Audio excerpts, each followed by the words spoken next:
The doors to the Grand Assembly Hall stretched upward for what seemed like miles. Ambassador David Torres stood before them, his heart hammering against his ribs as he straightened his uniform one final time. Behind those doors waited representatives from 947 worlds, species that had been navigating the stars when humans were still learning to make fire. "Ready?" asked Commander Lisa Grant, standing at his shoulder. David nodded, though ready seemed like an inadequate word for what they were about to face. The message had been clear. Humanity stood accused of breaching the most sacred law in galactic civilization. The punishment, if found guilty, would be complete isolation. Earth would be cut off from all interstellar contact, quarantined like a disease. The doors opened without a sound, revealing a chamber so vast it created its own weather system. Clouds drifted near the ceiling, kilometers above. The seats arranged in concentric circles around the central platform held beings of every imaginable configuration. Some floated in containment fields filled with exotic atmospheres. Others existed as patterns of light or crystalline structures that hummed with inner energy. David walked forward, his footsteps echoing despite the impossible size of the space. Lisa followed 2 paces behind, her hand resting near her sidearm even though weapons were forbidden here. Protocol meant little when facing extinction. At the highest point of the chamber sat the High Arbiter, a being called Mordeth whose species had been spacefaring for 3 million years. Its body shifted between states of matter, sometimes solid, sometimes something else entirely. "Human representative," Mordeth's voice resonated through translation devices embedded in every surface. "You stand before the Galactic Council to answer for crimes against the natural order. How do you plead?" David stopped at the center platform, a circle of raised floor that marked the judgment position. Above him, 947 sets of eyes, sensors, and awareness fields focused with laser intensity. "Before I answer," David said, his voice somehow carrying to every corner of the massive space, "I need to understand what we're accused of." Your summons was vague on details. A ripple of shock passed through the assembly. Several representatives made sounds that translators struggled to interpret as outrage. "You dare question this council?" demanded a representative whose name translated roughly as bitter wine. Her form resembled a mass of tentacles arranged around a central eye. "You were caught attempting to breach the Forbidden's archive. The evidence is absolute." "We found a derelict station," David replied calmly, though his pulse was racing. "It had no markings, no warnings, no identification in any database available to us. We approached it following standard exploration protocols. When we attempted to dock, the station activated defenses that nearly destroyed our ship. 3 crew members died. We retreated immediately and reported the incident. The archive has stood untouched for 40 million years, Mordeth stated. Every civilization knows it is forbidden to approach. Every civilization except ours, David countered. We've been part of this galactic community for exactly 4 years. 4 years compared to your millions. You gave us star charts and navigation data, but apparently not the complete set. So I ask again, what are we accused of? Following the rules you gave us, or not knowing the rules you didn't? The chamber erupted into chaos. Representatives argued in hundreds of languages, creating a wall of sound that the translation systems couldn't fully process. Lisa stepped closer to David, her presence a reminder that they were very far from home and very much alone. Mordeth raised what might have been a hand, and silence fell like a guillotine blade. The archive contains knowledge from the first civilization, the High Arbiter explained. Those who came before all of us? The beings who seeded this galaxy with the potential for life. Who built the infrastructure we still use. Who achieved mastery over reality itself before vanishing 13 billion years ago. David felt his skin prickle. This was new information. In 4 years of diplomatic relations, no one had mentioned anything about a first civilization. Their knowledge, Mordeth continued, is too dangerous for any species to possess. It drove its creators to extinction. The archive was sealed by unanimous agreement of every species that achieved spaceflight. It is guarded by automated defenses that should have destroyed your ship instantly. But they didn't, David said quietly. Why? The silence that followed was heavy with implications. Finally, a new voice spoke. It belonged to a representative whose species called themselves the Keepers, beings of pure energy who claimed to be the second oldest civilization in the galaxy. The defenses didn't destroy your ship because the archive recognized you, the Keeper said. It identified your species' signature and lowered its hostile protocols. Instead of annihilation, you received a warning. Instead of death, you received an invitation. David's mind raced. An invitation to what? To enter, Mordeth said, and for the first time, David heard something like fear in the ancient being's voice. The archive opened its doors to you. For 40 million years, it has remained sealed against every species that approached it. But when humans came near, it welcomed you. Lisa inhaled sharply beside him. David forced himself to remain calm, to think through the implications. You're not accusing us of breaking in, he said slowly. You're accusing us of being let in. We are accusing you of being something you should not be, Bitterwind hissed. The archive only responds to the signature of its creators. It only opens for the first civilization. But they are extinct. They have been extinct for billions of years. Unless they are not extinct, unless they survive somehow, unless they became something else. The pieces fell into place with terrible clarity. You think humans are descendants of the first civilization, David said. We know you are, Mordeth replied. The genetic analysis is conclusive. Humanity shares markers with samples recovered from first civilization sites. You are their children, however distant. And that makes you the most dangerous species in the galaxy. David looked around the chamber at the assembled representatives of nearly 1,000 worlds.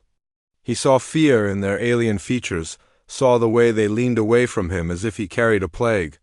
So what happens now? He asked. Now, Mordeth said, you face a choice. Submit to genetic modification that will remove the first civilization markers from your species. Become truly human with no connection to what came before. Or refuse and face permanent quarantine. Your choice will determine Earth's future in this galaxy. David felt the weight of every human life pressing down on him. 9 billion people. Their fates balanced on whatever words came out of his mouth next, but before he could speak, alarms began shrieking throughout the chamber. The lights shifted to emergency red. Representatives were shouting, pulling up data displays that showed something approaching the council station. Impossible, someone breathed. On every screen, David saw the same thing. A fleet of ships, their design unlike anything in current galactic civilization. Ancient vessels that shouldn't exist, their hulls marked with symbols that glowed with inner light, and they were broadcasting a message that made David's blood run cold. Archive protocols activated. Inheritors detected. Beginning recall sequence. All first civilization facilities online. The time of remembering has come. Mordeth turned to David, and the High Arbiter's shifting form had solidified into something almost human in its expression of absolute terror. What have you done? Mordeth whispered. David stared at the approaching fleet, at the symbols that part of him somehow recognized even though he'd never seen them before. Nothing, he said honestly. We knocked on a door. We didn't know it would answer. We didn't know answering would wake everything else up. The ships were getting closer. Throughout the galaxy, David somehow knew other facilities were activating. Other archives were opening. And humanity, without meaning to, had just triggered a chain reaction that would change everything. The council chamber descended into pandemonium as representatives fled for their ships. But David remained standing on the judgment platform, watching the ancient fleet approach, feeling something stirring in his DNA. That had been sleeping for 13 billion years. Humanity's trial had just become irrelevant. Something much older, much more important, had begun. The council station shuddered as the ancient fleet dropped out of dimensional transit directly above it. David grabbed the platform railing to steady himself while Lisa pulled out a scanner, her military training overriding diplomatic protocol. Those ships, she muttered, studying the readouts. They're not using any propulsion system in our databases? They're not using any propulsion system at all. They're just moving space around them instead. The chamber had emptied to half capacity, with the remaining representatives either too old to flee quickly or too curious to leave. Mordeth hadn't moved from the High Arbiter's seat, though the being's form flickered unstably between states. "Shut down the transmission," Bitterwind commanded, her tentacles writhing with agitation. "Block their signal before more systems activate." "We tried," responded a Keeper representative. "The broadcast is operating on frequencies we cannot jam. It predates our technology by billions of years. It overrides every communication system in range." David watched the data streaming across the holographic displays. The me. Saj was spreading across the galaxy at faster-than-light speeds, touching dormant facilities on hundreds of worlds. Each one was responding, powering up after eons of silence. "How many?" David asked. "How many of these archives exist?" 743 that we knew about, Mordeth said quietly. "All sealed and guarded. But the scans are showing more. Thousands more. Facilities we never detected, hidden so perfectly that our sensors passed right over them for millions of years." A new voice crackled through the translation systems. It came from the approaching fleet, speaking in a language that shouldn't have been comprehensible. Yet somehow David understood every word. "Inheritors of Earth, we acknowledge your presence. The genetic markers confirm your lineage. You carry within you the legacy of those who came before. The time of forgetting is complete. The time of remembering begins now." Lisa looked at David with wide eyes. "Are you understanding this? Without translation?" He nodded slowly. "It's like I've always known the language. Like it was buried in my memory and someone just turned on the lights." More ships were arriving now, responding to the recall signal. But these weren't ancient vessels from the first civilization. These were modern Council enforcement ships, heavily armed and forming a defensive perimeter around the station. "Fleet Commander Raxus to Council Assembly," a new voice announced. "We are prepared to defend this station against hostile action. All approaching vessels, identify yourselves and state your intentions." The ancient fleet stopped its advance, holding position just beyond weapons range. One ship moved forward, larger than the others, its hull covered in glowing script that pulsed like a heartbeat. "We are the Memory Keepers," the voice from that ship responded. "Guardians of knowledge left behind by the architects. We have waited in dimensional fold space for 13 billion years, monitoring the galaxy, watching for the activation signal. That signal has been received. The inheritors have returned. Protocol demands we deliver what was left in our care." "The architects destroyed themselves," Mordeth stated, the High Arbiter's voice amplified to reach the approaching fleet. "Their knowledge was too dangerous to preserve. The first civilization fell because they reached too far." "The architects did not fall," the Memory Keeper ship replied. "They transformed. They recognized that their current form had reached its evolutionary limit. So they did what any species does when facing extinction. They adapted. They spread their genetic material across suitable worlds, embedding it in developing species. They created insurance against total loss." David felt something click in his mind like a lock opening. Images flooded his consciousness, memories that weren't his own. He saw the architects in their prime, beings of incredible complexity who had mastered the fundamental forces of reality. He saw them discovering something that terrified them, something that existed in the spaces between dimensions. "The others," he whispered. Every representative in the chamber turned to look at him. Mordeth's form solidified completely, becoming almost physical in its intensity. "How do you know that name?" the High Arbiter demanded. David touched his temple, trying to make sense of the information pouring into his awareness. "It's in my head, like files being unpacked." The architects found something, entities that existed outside normal spacetime. The others were consuming reality at its edges, working their way inward. The architects tried to fight them, but realized conventional warfare was useless. So they changed strategy. "They created weapons," Lisa breathed, her scanner picking up energy signatures from the approaching fleet. "Those ships aren't just carriers. They're armories." The Memory Keeper vessel pulsed with acknowledgement. The architects developed technology designed to combat enemies that exist in multiple dimensions simultaneously. But such weapons required operators who thought in ways the architects could no longer achieve. Their advancement had become their limitation. They were too specialized, too evolved in one direction. So they made us, David continued, the knowledge flowing faster now. They seeded primitive worlds with their genetic code, then let natural evolution take its course. Different environments would produce different results. Humanity developed on Earth in isolation, shaped by our planet's unique conditions. We evolved the creative thinking, the adaptability, the chaos that the architects had engineered out of themselves. You are claiming that humanity was designed as a weapon, Bitterwind hissed. That your species exists solely to fight a war billions of years old. Not just humanity, David corrected. The data shows other species too. At least 6 others in this galaxy alone. Each one carrying architect genetic markers, each one developed in isolation. Each one bringing different capabilities to the legacy. Mordath rose from the High Arbiter's seat, descending to the judgment platform where David stood. If this is true, if humanity truly carries architect coding, then you represent a threat we cannot tolerate. The architects nearly destroyed the galaxy in their final war. We rebuilt over billions of years precisely to ensure that level of power never existed again. The others are returning, the Memory Keeper ship stated flatly. Our sensors detected their approach 17,000 years ago.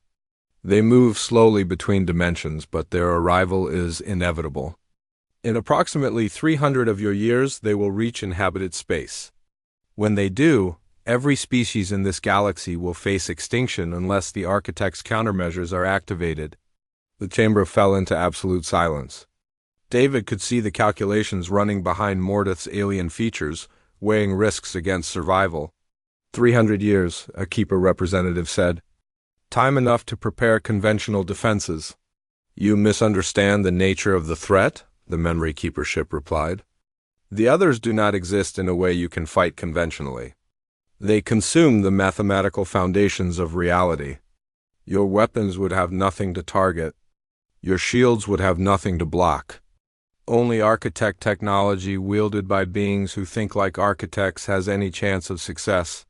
Then show us this technology, Commander Raxus demanded from the fleet. Transfer the knowledge to Council scientists.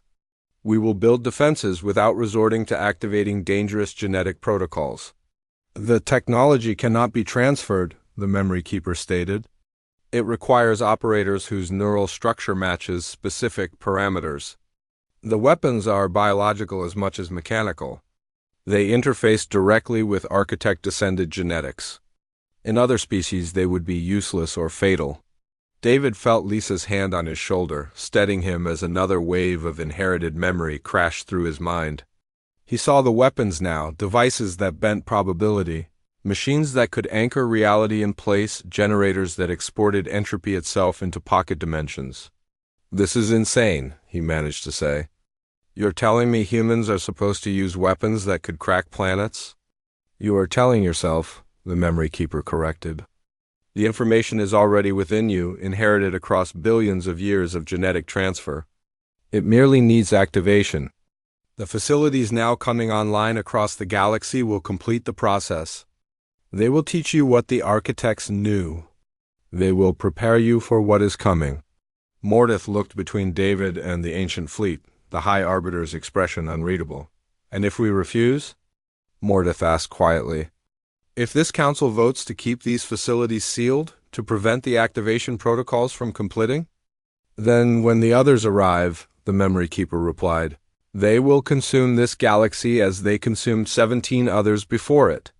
Reality will be unmade, consciousness will cease, and everything you have built will have never existed at all. David saw the trap clearly now. Humanity hadn't broken any laws. They had simply fulfilled their purpose, triggering a countdown that had been set in motion billions of years before humans even existed. The Council needs time, Mordath finally said. Time to verify these claims, to study the data, to understand what activation truly means. Time is acceptable, the Memory Keeper agreed. But understand this, The protocols have begun. The facilities are awakening. Across hundreds of worlds, beings with architect genetics are experiencing what this human experiences now. The memories are returning. The knowledge is unpacking. You can guide this process or you can resist it. But you cannot stop it. The ancient fleet began to withdraw, moving back to their holding position. But David knew they weren't leaving. They were waiting, watching to see what the council would decide. "Get him to medical," Mordeth ordered. "I want full genetic scans, neural mapping, everything. We need to understand what is happening inside him." As Lisa led David toward the exit, he caught one last glimpse of the council chamber. The representatives were arguing now, their fear palpable. They had spent billions of years building a civilization free from the architect's shadow, and in one day, that shadow had returned. The medical bay aboard the council station hummed with technology from 100 worlds. David lay on a diagnostic platform while scanners swept across his body, mapping everything from his cellular structure to the firing patterns in his brain. Lisa stood guard by the door while a team of alien physicians studied the incoming data with increasing alarm. "His neural pathways are restructuring," announced Dr. Krell, a being whose crystalline body refracted light in rainbow patterns. New connections forming at an accelerating rate. This is not natural evolution. This is program development. David could feel it happening. Every few minutes, another fragment of inherited knowledge would surface in his mind. He now knew 17 different mathematical frameworks that didn't exist in human science. He could visualize 7 additional spatial dimensions. And he understood, with terrible clarity, exactly what the architects had done to themselves. "How much will change?" he asked, his voice strained. "How much of me will still be me when this is finished?" Dr. Krell's light patterns shifted to something that might have been sympathy. Unknown. The architect genetic code is elegant but invasive. It is designed to activate dormant potential, to unlock capabilities that were always present but suppressed. You will remain fundamentally human, but you will also become something more. Something dangerous, Lisa added quietly. "Yes," Krell admitted.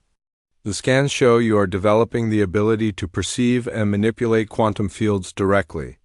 Within days, perhaps hours, you will be able to affect reality at the subatomic level.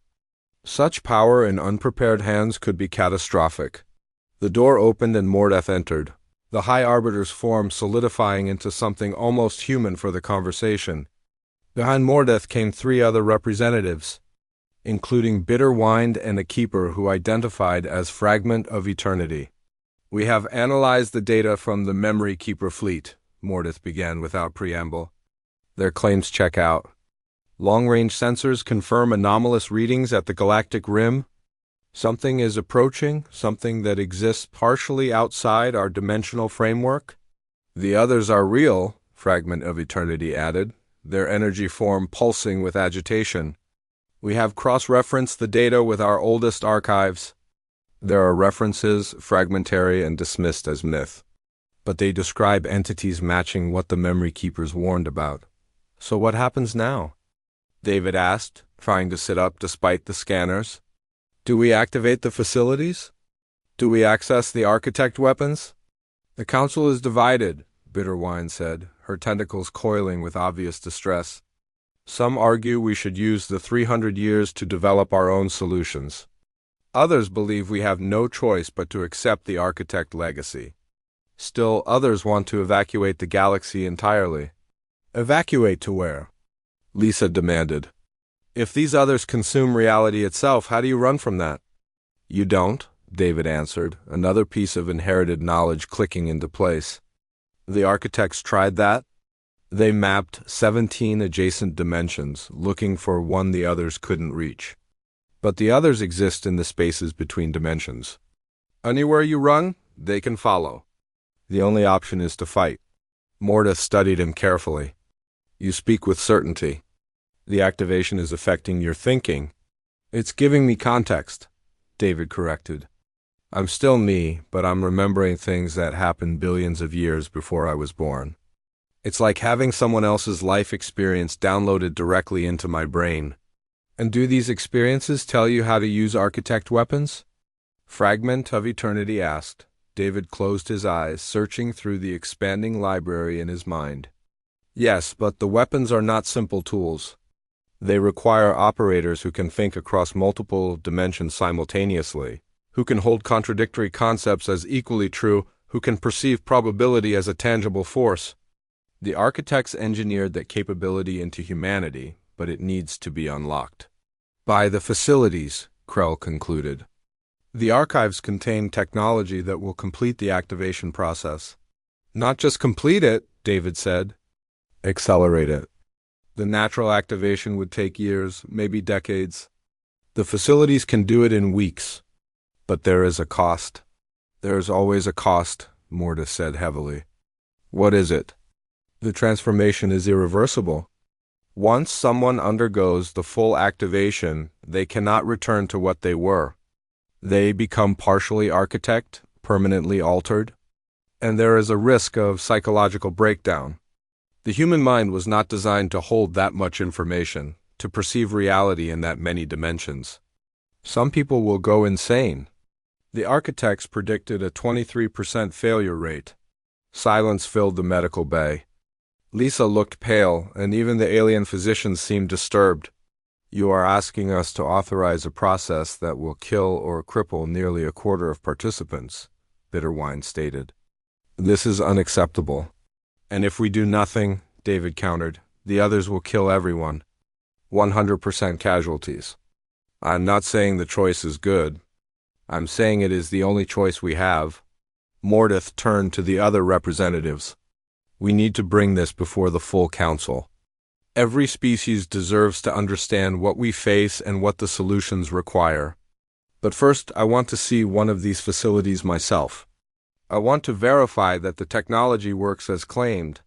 The nearest active facility is on Kepler 442b, Krell said, pulling up stellar charts. A human colony world. The facility there activated 3 hours ago when the signal reached it. Early reports indicate it is already affecting the colonists. Then we go there, Mordith decided. Ambassador Torres, despite your condition, I need you to accompany us. You have the genetic key to interface with architect systems. Commander Grant, you will also join us. Lisa nodded sharply. Where he goes, I go.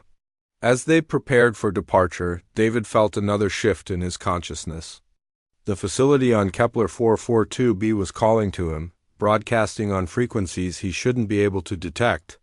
It recognized him as an inheritor, as someone carrying the legacy, and it was eager to complete. What had been started billions of years ago, the journey to Kepler 442b, took 6 hours through dimensional fold space.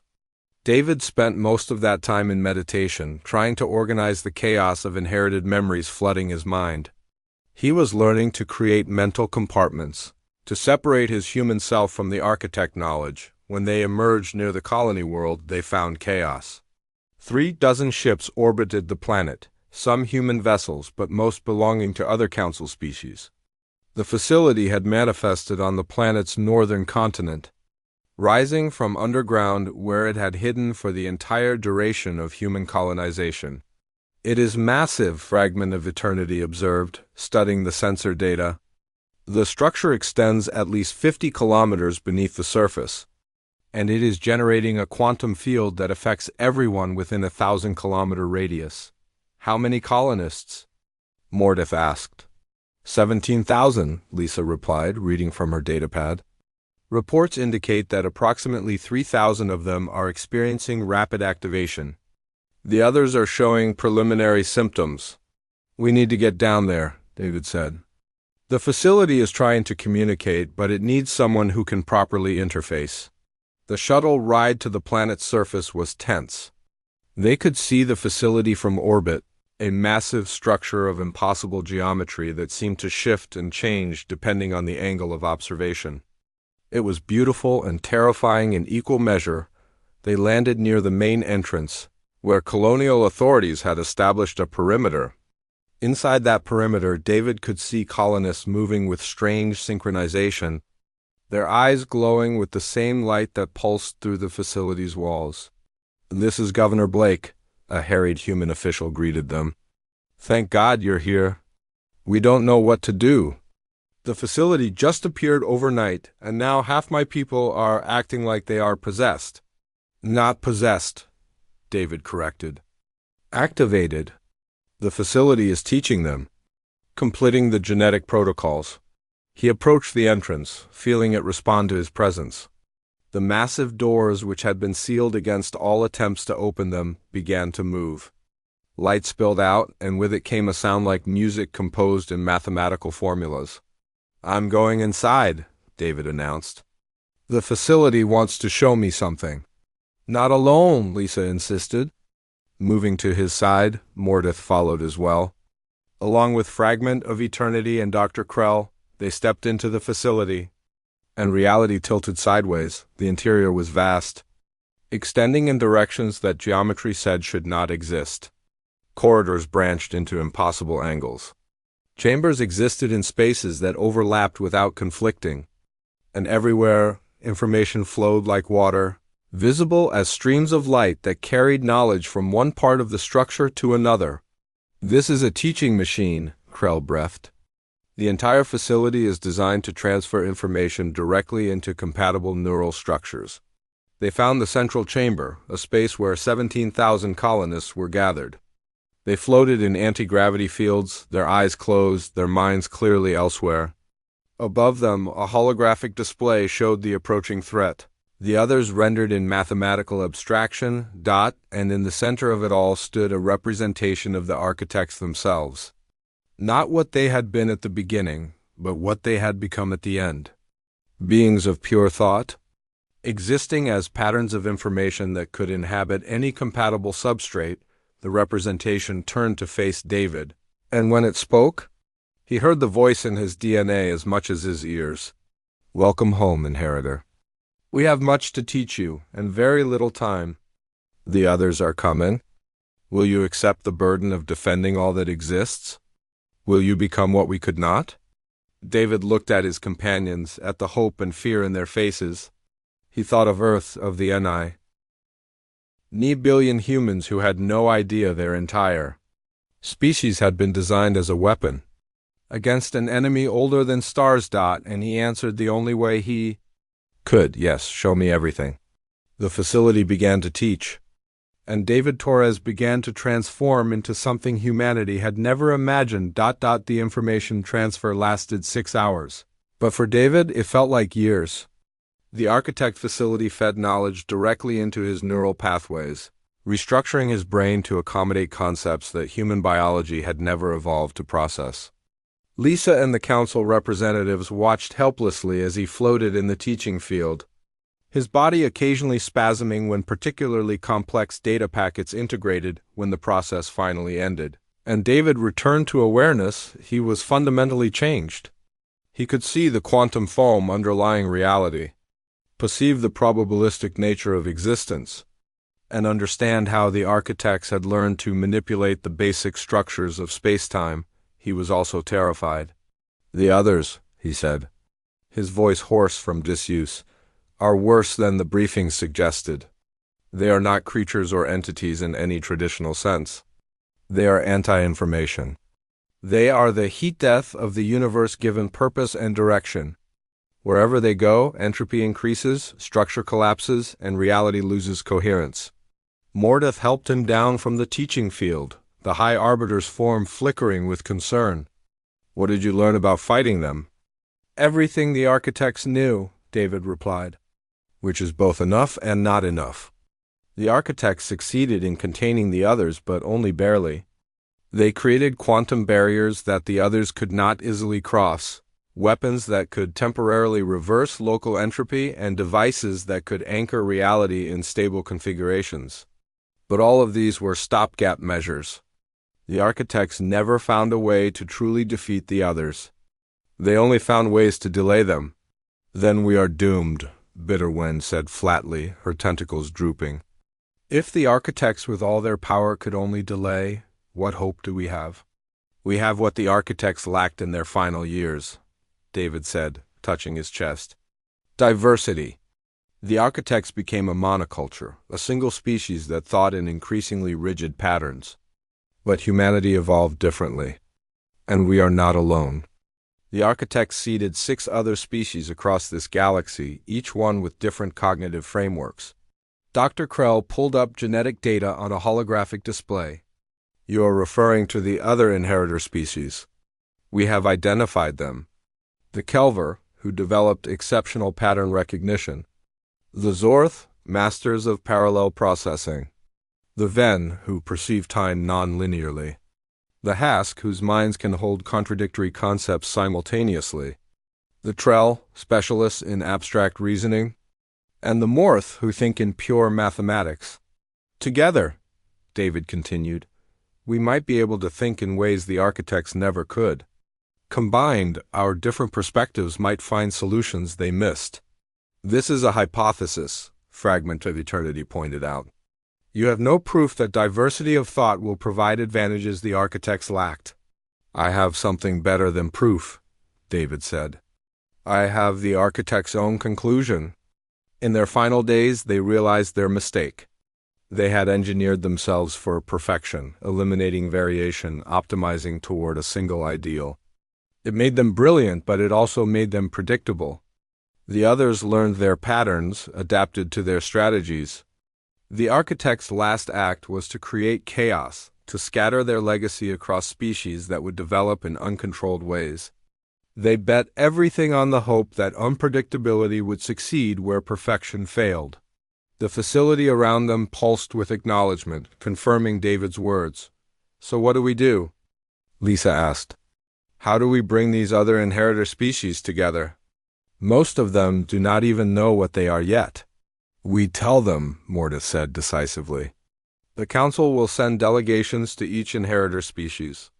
We will offer them access to the teaching facilities, explain the threat, and invite them to join the defense effort. Some will refuse, Bitterwind warned. Some will fear the transformation. Then they refuse, David said.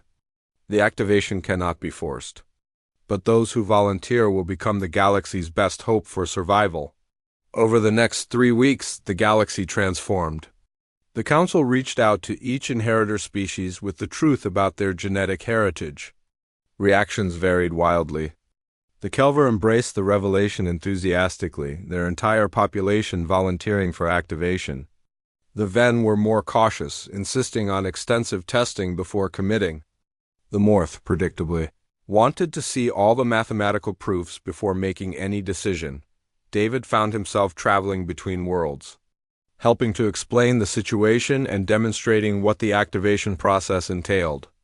Everywhere he went, he encountered the same mixture of fear and fascination. People were being asked to become more than they were, to accept a burden their species never asked for, but they were also being offered power. Beyond imagining, the teaching facilities spread across inhabited space, each one awakening as inheritor species approached. They were marvels of architect engineering, able to accelerate the activation process safely, though not without cost. The predicted failure rate held steady at 23%. Some minds could not integrate the vast influx of information. They fragmented, broke, or simply shut down. It was horrible. And it was necessary. David was at the Kelver homeworld when the first fully activated inheritor team assembled. 7 individuals, 1 from each species, who had completed the transformation and survived it intact. They met in a facility deep beneath the Kelver capital, gathering in a chamber designed for collaborative thinking. I am David Torres, he introduced himself to the others. Human, first activation. Kethver, responded the Kelver representative, their multifaceted eyes gleaming. I can see patterns in quantum fluctuations now. It is beautiful and overwhelming. The others introduced themselves. Vix from the Zorth, whose parallel minds now operated with such speed that they experienced time differently. Helix from the Ven, who described perceiving their own future and past as equally present. Thum from the Hask, who could hold mutually exclusive concepts as simultaneously true. Rel from the Trell, whose abstract thinking had become so advanced they struggled to communicate in concrete terms. and pick from the Morth, who now thought purely in mathematical formulas. The facility wants us to attempt a joint working, David explained, to see if our combined capabilities can solve problems the architects could not. They gathered around a holographic projection showing the quantum barriers the architects had erected against the others. The barriers had held for billions of years but were now degrading, weakening at specific points. Show us the mathematics of the barrier structure. Pick requested. Equations materialized in the air, complex beyond human comprehension. But David found he could read them now, could understand the elegant but flawed logic underlying the architect's defensive strategy. They built the barriers to be permanent, Vix observed, their parallel minds analyzing different aspects simultaneously. But they used static configurations?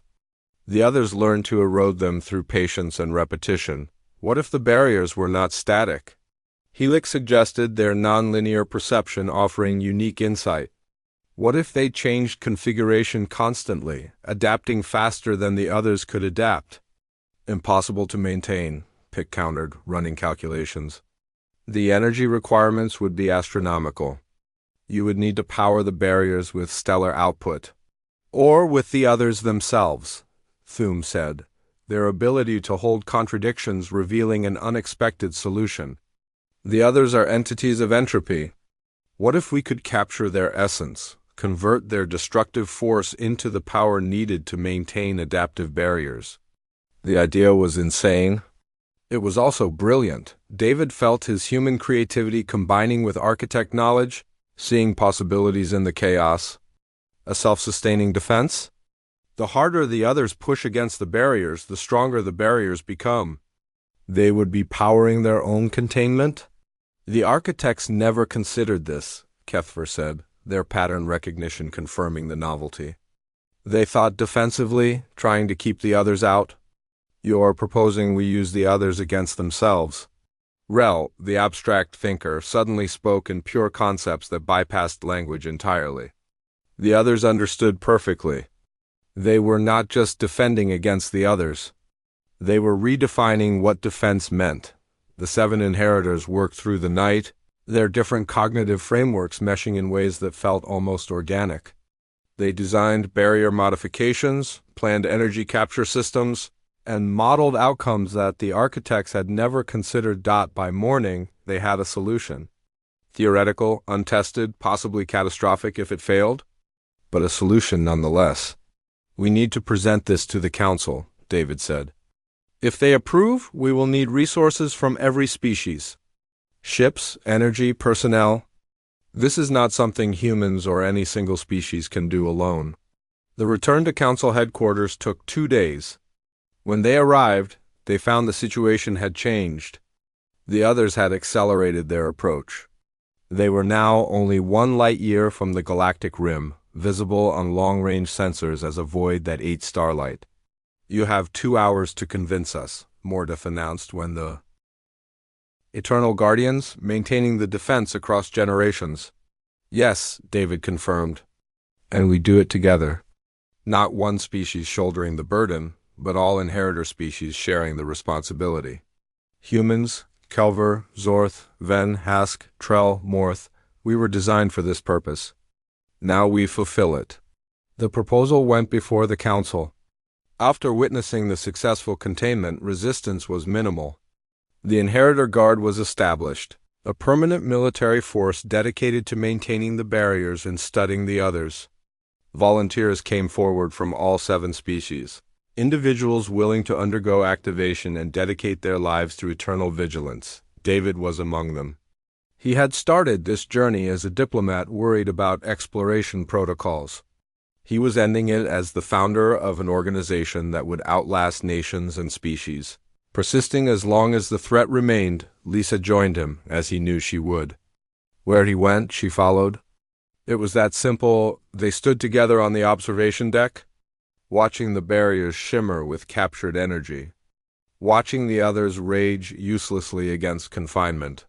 We knocked on a door, Lisa said quietly, and changed everything. We were supposed to change everything, David corrected. The architects designed us for this moment. They just had to wait 13 billion years for us to be ready. Do you think they are still watching? Lisa asked. The original architects, if any, survived? David thought about the question. His enhanced mind could perceive so much now, but some mysteries remained beyond reach. Were the architects truly gone, or had they transformed into something beyond detection? Had they died, or had they simply ascended to forms of existence that organic life could not recognize? I think if they are watching, he said finally, they are proud. We took their legacy and made it something new, something better. They were alone at the end. We are together at our beginning. The command vessel began its patrol route, the first of many that would circle the containment zone for centuries to come. Behind them, the galaxy buzzed with activity as civilization adjusted to its new reality. Humanity had proven itself not as primitives stumbling into advanced society, but as the inheritors of the galaxy's oldest and most important responsibility. David Torres, former diplomat, current guardian, watched over it all with eyes that could see reality's deepest structures. He had been transformed by ancient knowledge, enhanced by technology beyond human comprehension. But at his core he remained what he had always been, a human, facing the impossible and refusing to back down. The galaxy had knocked. Humanity had answered. And the universe would never be the same. Retriclod can make mistakes. Please double-check responses.